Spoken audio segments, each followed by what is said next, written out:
mandi ada wadi. Iya, Pak. Nah, kalau mandi kan suci. Iya. Nah, masalah wadi sama mandi itu sama enggak? Enggak. Jadi yang suci dari kemaluan kita cuman mani saja. Selain mani najis. Mandi dan mandi. Wadi itu najis. Najis. Padahal keluarnya itu wadi dan mandi penyebabnya karena ada birahi sama dengan mani kan? Enggak juga, Pak. Jadi bakal beda.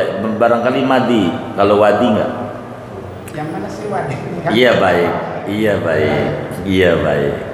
Kalau mani cirinya 3. Ciri mani gampang 3.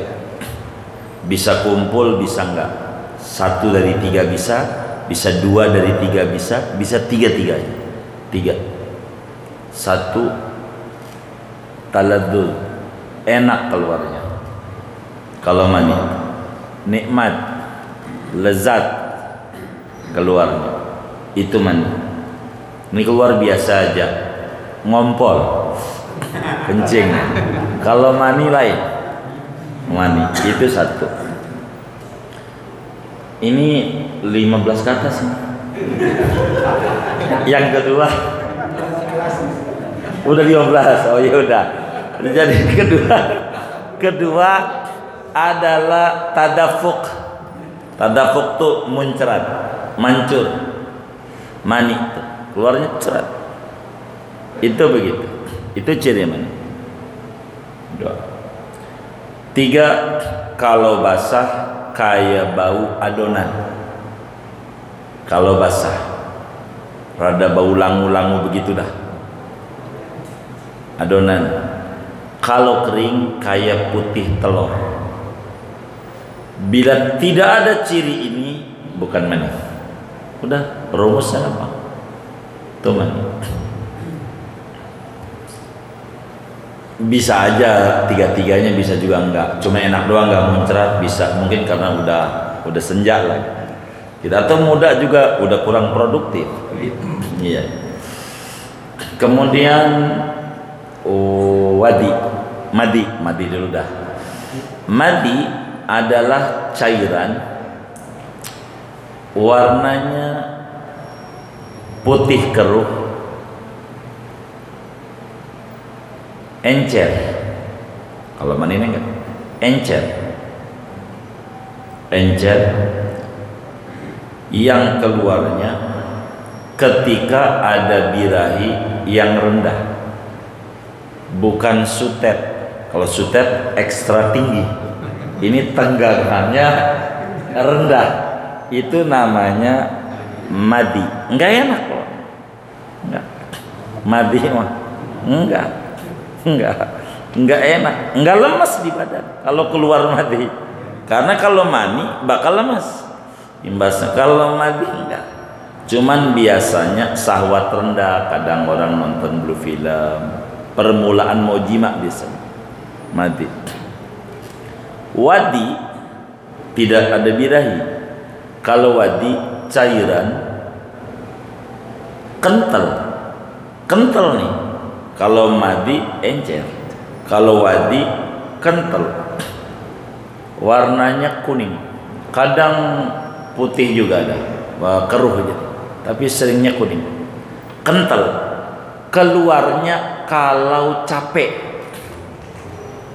kalau badan kita capek banget, apakah habis manggul berat, itu bakal keluar. Kalau capek, percis kayak orang kejengkolan bentuknya, makan jengkol banyak, kencingnya disusah kayak begitu. Itu namanya wadi. Wadi bedanya dengan madi. Kalau wadi tidak mesti balik, madi dulu dah. Kalau madi kudu balik. Tidak ada orang yang keluar madi kalau belum balik. Rumusnya begitu. Karena nggak ada syahwat dia. Nggak ada. Madi mesti dia balik. Kalau wadi tidak mesti balik, karena kerja capek. Kayak bocah-bocah kecil yang suka di lampu merah ngecerek itu capek. Ada juga kayak anak-anak daerah masih umur 5 tahun suruh bantu orang tuanya angkat ember, ke sawah, ke ini, itu bisa keluar itu wadi. Karena wadimu kalau capek keluar itu. Itu rumusnya dia capek. Rumusnya. Umumnya habis kencing. Habis kencing keluar itu. Kok beda ya? Tadi rada bening, ini rada keruh gitu. Ya ini wadi namanya. Ini alamat badan kita terlalu diporsil, capek. Itu begitu. Ya itu wadi. Sesudah keluar mani. Apanya? Itu wadi.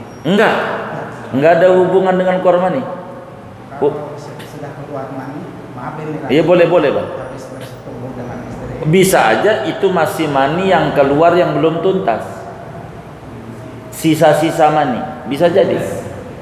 Bisa jadi kalau habis bersetubuh begitu.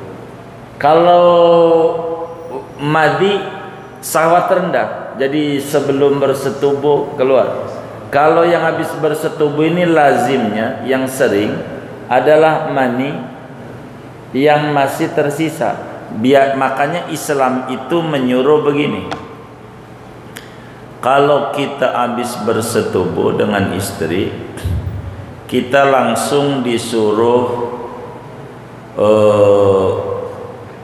wudu, walaupun nggak tidur, walaupun nggak mandi gitu. Habis bersetubuh sebelum tidur wudu dulu, masuk kamar mandi aja dah. Habis bersetubuh masuk kamar mandi aja. Kalau wudu males, bersihin bercak mani aja dah dari dakar kita. Sebab kami pribadi cek itu kitab itu, artinya ajaran Nabi itu. Dengan kita injek kamar mandi, ini baru injek nih, udah pengen kencing, udah pasti.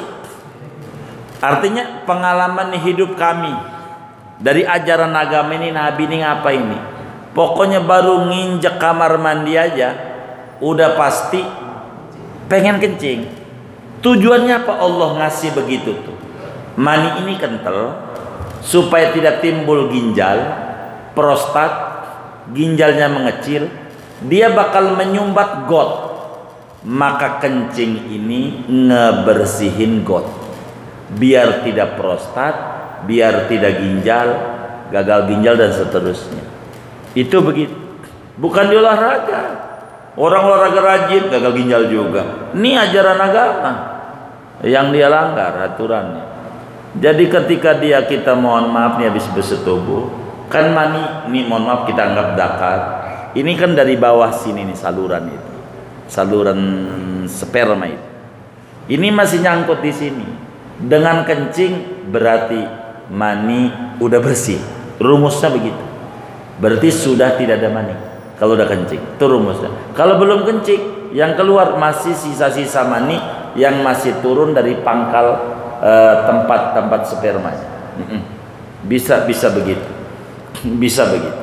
Kalau memang kayak begitu. Kalau wadi tidak ada hubungan dengan syahwat. Kalau wadi ini hubungannya dengan capek. Capek banget badan. Pokoknya siapa aja kalau capeknya, kalau bahasa kalau masya Allah aja, ya apakah penyebabnya karena terpaksa atau apa, intinya habis keras aja dah. Itu pokoknya habis kencing keluar putih-putih keruh.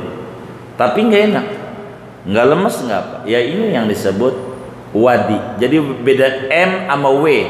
Kalau madi ada syahwat cuman rendah. Kalau mani syahwat tinggi. Kalau wadi tidak ada hubungan syahwat, hanya hubungan badan capek. Begitu, badan capek. Badan capek itu begitu. Itu bakal jadi kayak begitu. Najis. Pokoknya mani doang yang dihukumi suci. Mani doang dihukumi suci. Karena mani asal kita manusia. Nanti kita selain mani apa aja yang keluar dari situ najis. Orang tuh asalnya mani, maka orang tuh suci gitu. Selain mani najis. Nah, insya Allah nanti pada bab kajian wudu ini akan terbedah pada bab batal wudu.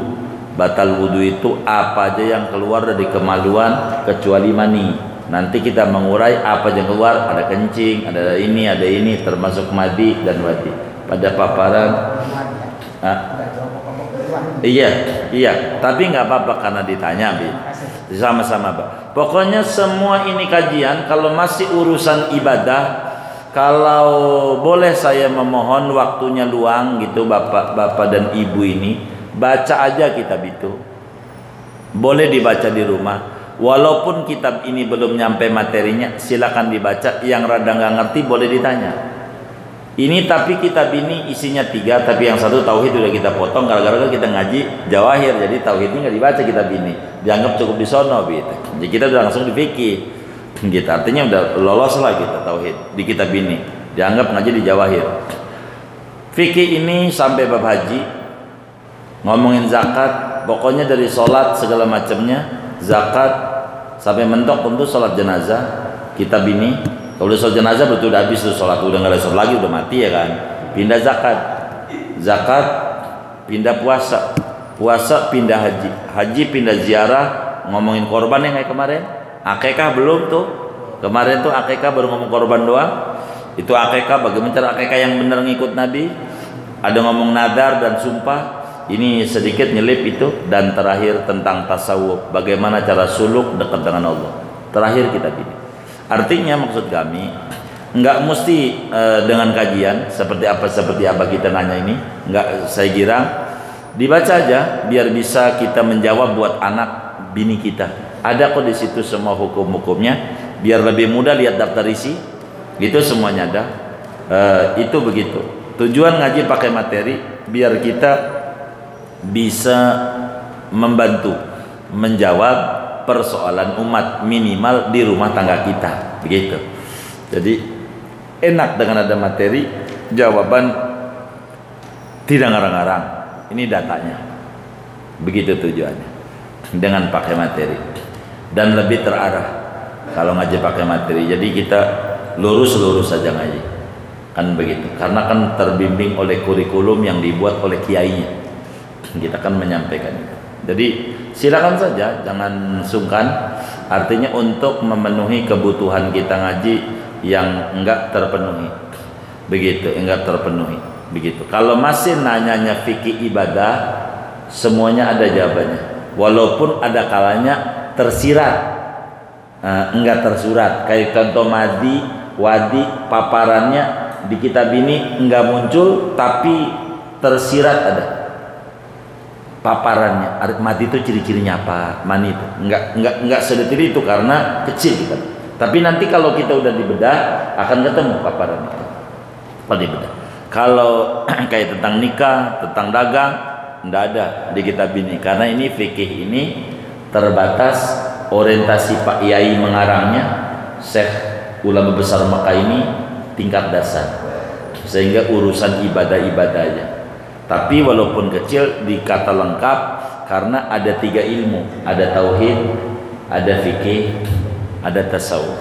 Kitab ini hebat, Riyadul Badi'ah ini oleh Kiai buta orangnya, tapi guru besar di Masjidil Haram di zamannya. Gurunya Syekh Nawawi Banten, guru besar ini.